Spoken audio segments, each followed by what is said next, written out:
Shalom, meus amigos, esse é o nosso quarto vídeo sobre a nova aliança. No vídeo anterior, falamos sobre o capítulo 8 do livro de Hebreus, principalmente os versículos 7 e 13. Chegamos à conclusão de que houve uma adulteração dos manuscritos que levou a uma péssima tradução e, por conseguinte, levou a uma desastrosa interpretação.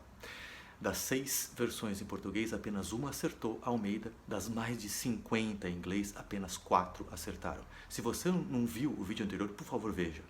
Hoje nós vamos continuar no livro de Hebreus, vamos entender o que ele está falando. Por que existe a necessidade de definir a nova aliança dentro do capítulo 8 de Hebreus, que é um capítulo onde o autor fala do sacerdócio de Yeshua e do ministério de Yeshua frente ao ministério de Moisés. Eu tenho um curso no meu site especificamente sobre o livro de Hebreus. Ele é muito complexo teologicamente falando. Ele foi um livro escrito por um judeu para judeus logo após a destruição do templo, ensinando os judeus como se viver após a destruição do templo. Por isso que é um livro muito pesado teologicamente falando. No capítulo 8, o autor fala do verso 1 ao verso 7, ele fala do sacerdócio de Yeshua, que é eterno. Depois, a partir do versículo 8, ele vem com a definição da nova aliança. E ele traz uma definição diferente daquela que está em Jeremias 31. A definição dele é uma cópia da Septuaginta. Tá? É a versão em grego do Antigo Testamento. O Antigo Testamento foi escrito em grego 200 anos antes da época de Yeshua por 70 rabinos, por isso chama-se Septuaginta, porque os judeus daquela época tinham muita dificuldade de ler o hebraico. O autor colocou essa nova aliança pelo seguinte motivo: Yeshua era o sumo sacerdote eterno.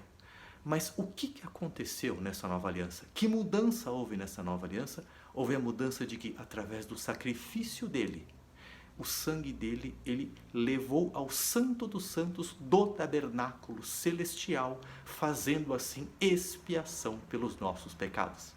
Ou seja, ele foi declarado sumo sacerdote antes da entrega da Torá, antes do estabelecimento de um sumo sacerdócio humano.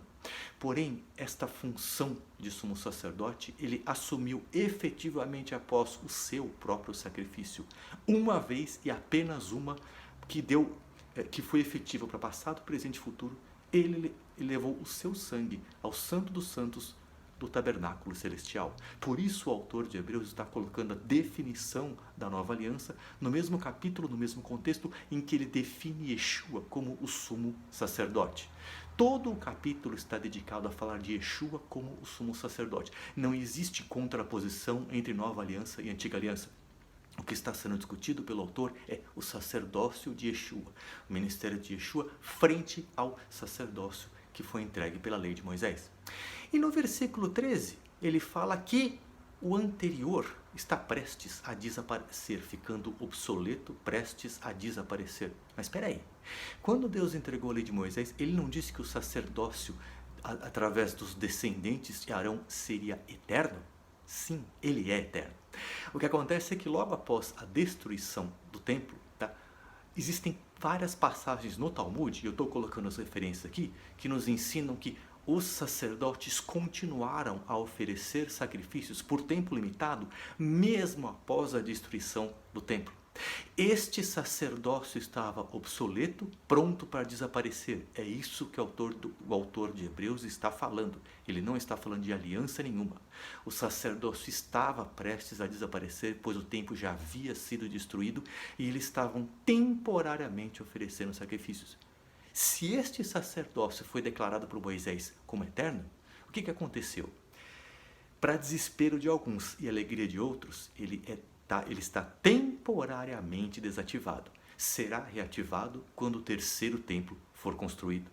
Então aquilo que está obsoleto e prestes a desaparecer, que está sendo definido no versículo 13, é apenas temporário. Isso vai ser retomado com o terceiro templo. Então, concluindo o capítulo 8 de Hebreus, é o sacerdócio eterno de Yeshua. Não existe comparação entre nova aliança e velha aliança. Eu peço mais uma vez que, se você não viu o vídeo anterior, por favor, veja. É um esclarecimento sobre os versículos 7 e os versículos 13. Muito obrigado mais uma vez por ter assistido. Um Shabbat Shalom e até domingo.